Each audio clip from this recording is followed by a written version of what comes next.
आज हम लोग पढ़ेंगे, देखिए ध्यान दीजिए, आज हम लोग पढ़ेंगे भारत पर छठा विदेशी आक्रमण। नहीं, भारत पर छठा विदेशी आक्रमण हम लोगों ने पहले पढ़ चुका है। भारत पर पहला विदेशी आक्रमण, भारत पर दूसरा विदेशी आक्रमण, भारत पर तीसरा विदेशी आक्रमण, भारत पर चौथा विदेशी आक्रमण और भारत पर पांचवा विदेशी आक्रमण पढ़ चुके हैं। इस क्लास में हम लोग आज देखेंगे भारत पर छठा विदेशी आक्रमण। कौन देखेंगे? भारत पर छठा विदेशी आक्रमण कौन किया था? देखिए, मोहम्मद गजनवी का नाम आप लोग नहीं सुने होंगे, नए नए सुन रहे होंगे। मोहम्मद गजनवी जो था वो 1001 ईस्वी में 1001 ईस्वी में भारत पर आक्रमण किया था। मोहम्मद गजनवी कहाँ का रहने वाला था?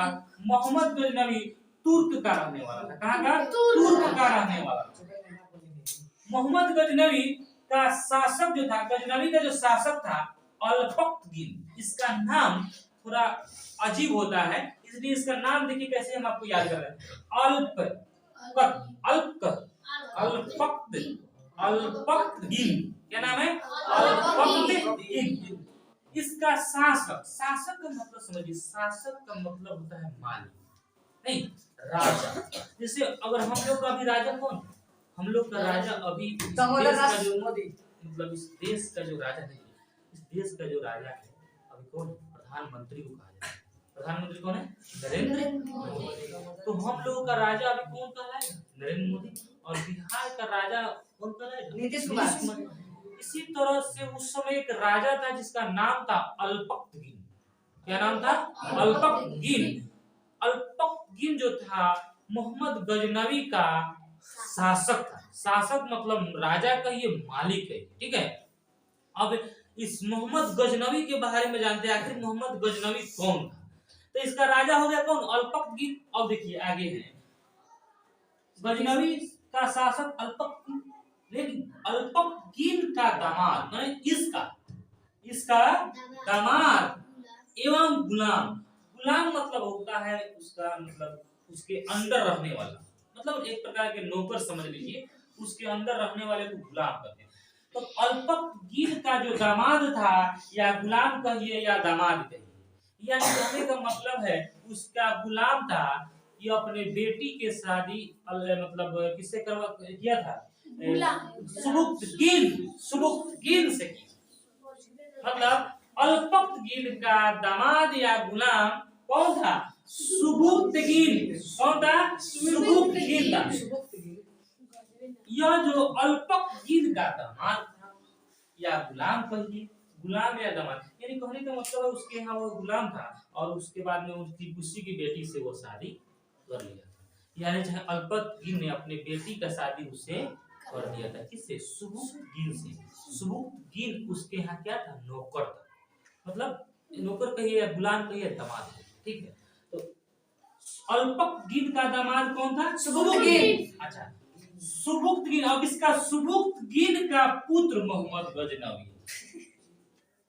सुबुक्तगीन का जो पुत्र था वह मोहम्मद गजनवी था। इस नाते से ये बताइए, यह अल्पतगीन जो था, अल्पतगीन का दामाद सुबुक्तगीन और सुबुक्तगीन का बेटा कौन था? मोहम्मद गजनवी। तो मोहम्मद गजनवी अल्पतगीन का क्या है? नाती है। यानी इसका दामाद था सुबुक्तगीन, सुबुक्तगीन का पुत्र था मोहम्मद गजनवी।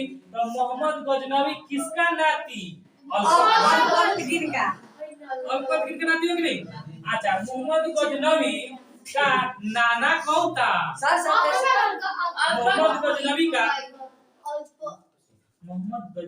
नाना अल्पतगीन। अच्छा, मोहम्मद गजनवी का पिता सुबुक्तगीन नहीं। अब सुबुक्तगीन अल्पतगीन का क्या था? दामाद। अब समझ में आ गया गजनवी कौन था? तो गजनवी जो था सुबुक्तगीन का पुत्र था, अल्पतगीन का दामाद था, सॉरी अल्पतगीन का नाती था। इस तरह से ना, तो मोहम्मद गजनवी के बारे में समझे। अब मोहम्मद गजनवी ने भारत पर बहुत बार आक्रमण किया, लगभग 17 बार। इन्होंने भारत पर, गजनवी ने भारत पर 17 बार आक्रमण किया, लगातार मतलब 17 बार आक्रमण किया। लास्ट आक्रमण का था, पहला आक्रमण 1001 ईस्वी, कब मोहम्मद गजनवी ने भारत पर प्रथम आक्रमण किया था 1001 ईस्वी में, और अंतिम आक्रमण 1027 ईस्वी में। प्रथम आक्रमण किया था 1001 में, और अंतिम जो आक्रमण किया था 1027 ईस्वी में किया था, और अंतिम आक्रमण में ही सोमनाथ मंदिर पर आक्रमण किया। कहाँ किया था? सोमनाथ मंदिर पर आक्रमण किया था। गजनवी का जो मृत्यु हो जाता है, तो गजनवी का जो मृत्यु हो जाता है 1030 में, 27 में अंतिम आक्रमण करता है और इसकी मृत्यु हो जाती है 1030 में। मोहम्मद गजनवी की क्या हो जाती है? मृत्यु हो जाती है। मोहम्मद गजनवी बता रहे थे कि सोमनाथ 17 बार आक्रमण किया था, मोहम्मद गजनवी ने ही सोमनाथ मंदिर पर आक्रमण किया। सोमनाथ मंदिर एक बहुत बड़ा मंदिर है जो आपको गुजरात में है। सोमनाथ मंदिर में क्या होता है? मंदिर में क्या होता है? बहुत सारा मतलब पूजा पाठ लोग करने आता है, स्त्री पुरुष लोग पूजा कर नहीं करने आता है, उसी में मतलब कोई मेला वाला कुछ भी होगा, बहुत लोग उस मेला में आए। इन्होंने मोहम्मद गजनवी किया और क्या किया? उस मंदिर पर बम, गोली बारूद सब चलवाया। लगभग कहा जाता है मोहम्मद गजनवी का सबसे शक्तिशाली एवं भयावह, डरावना आक्रमण सोमनाथ मंदिर को, सबसे भयानक आक्रमण किया गया था सोमनाथ मंदिर पर। कहा जाता है कि सोमनाथ मंदिर पर जब आक्रमण किया था, उसमें 50,000 स्त्री पुरुष को मौत के घाट उतार दिया गया। दे दनादन गोली मारा। ठीक है, इस तरह से मोहम्मद गजनवी का आपका यह कार्यक्रम समाप्त होता है। अब हम आपसे थोड़ा पूछताछ करते हैं। ठीक है, भारत पर छठा विदेशी आक्रमण किसने किया था? कब किया था? मोहम्मद गजनवी किसका पुत्र था?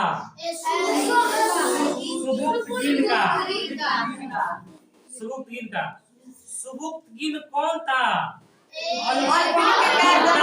दामाद। सुबुक्तगिन कौन था? मोहम्मद गजनवी कौन था? सुबुक्तगिन का पुत्र। मोहम्मद गजनवी ने भारत पर कितनी बार आक्रमण किया था? मोहम्मद गजनवी का प्रथम आक्रमण कब हुआ था? मोहम्मद गजनवी का अंतिम आक्रमण कब हुआ था? 1027। और मोहम्मद गजनवी को मृत्यु हो जाती है 1030 मृत्यु हो जाती है। और सबसे शक्तिशाली मतलब भयावह आक्रमण कहाँ हुआ था? इसमें लगभग 50,000। एक बार हम शुरू से रिवीजन करा रहे हैं, आप लोग एक बार ध्यान से सुनिएगा, आप लोग बोलिएगा नहीं बोलेंगे। एक बार शुरू से करता हूं। भारत पर प्रथम विदेशी आक्रमण दारेबाहु ने किया था 516 बीसी में। दारेबाहु कहाँ का रहने वाला था? ईरान का।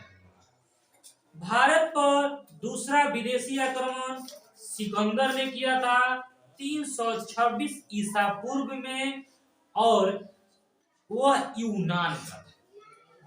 सिकंदर के पिता का नाम फिलिप था और उनके गुरु का नाम अरस्तु। सिकंदर के 3 सेनापति थे।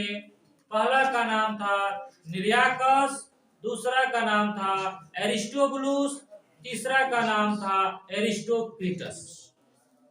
भारत पर तीसरा विदेशी आक्रमण चीन ने किया था 2006 ईसा पूर्व में। उसमें पहला जो था हिंद यवन, दूसरा जो था पार्थिव, तीसरा शक और चौथा कुषाण।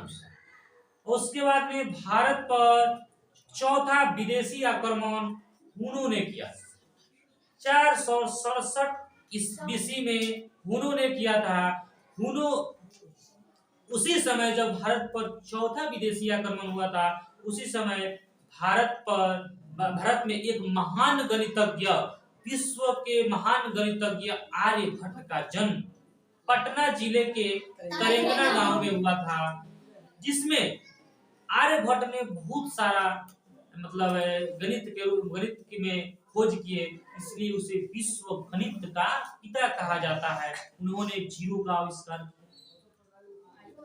पाई का आविष्कार किया, और पाई का मान कहा, पाई को अपरिमेय संख्या कहा, लेकिन उसका मान 22/7 को परिमेय संख्या कहा। और आर्यभट्ट ने सूर्य का सिद्धांत दिया था। उसके बाद में आर्यभट्ट के एक शिष्य था जिसका नाम था ब्रह्मगुप्त। ब्रह्मगुप्त को बीज गणित का पिता कहा जाता है।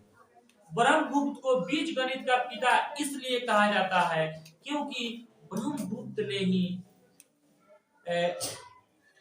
प्लस गुने प्लस बराबर प्लस, माइनस गुने माइनस बराबर प्लस, प्लस गुने माइनस बराबर माइनस, माइनस गुने प्लस बराबर माइनस का खोज किया था, वो मतलब वो नियम दिया था, इसलिए ब्रह्मगुप्त को बीज गणित का पिता कहा।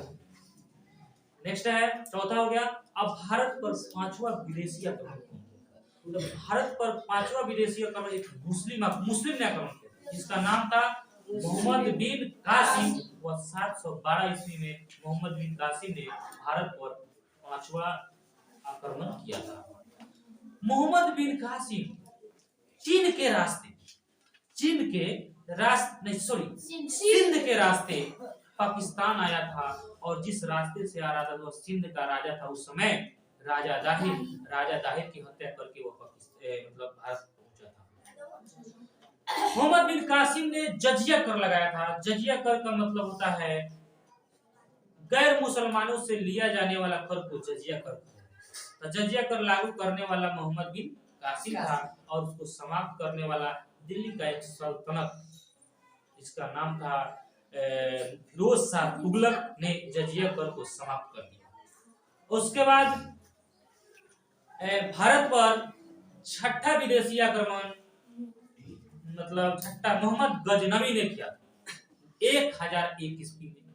मोहम्मद गजनवी सुबुक्तगीन का पुत्र था, और सुबुक्तगीन अल्पकगीन का दामाद था। मोहम्मद गजनवी ने भारत पर 17 बार आक्रमण किया था। पहला आक्रमण 1001 ईस्वी में, और अंतिम आक्रमण 1027 ईस्वी में, और सबसे भयावह और शक्तिशाली आक्रमण सोमनाथ मंदिर पर हुआ, जिसमें लगभग 50,000 स्त्री पुरुष को मौत के घाट उतार दिया। इस तरह से एक बार में पूरा रिवीजन होते हैं, है कि नहीं? इस तरह से अगर समझ के आप लोग पढ़िएगा तो आपका देखिए पूरा हम जीके पूरा माइंड में याद है कि नहीं? जो आप लोग प्रथम से लेकर अभी तक पढ़ा पूरा मतलब एक बार में रिवीजन हुआ कि नहीं? इस तरह से पढ़ाई करिएगा तो माइंड में एकदम पूरा याद है। जरूर ले जाना। इस साथ वीडियो को समाप्त करते हैं। जय हिंद, जय भारत।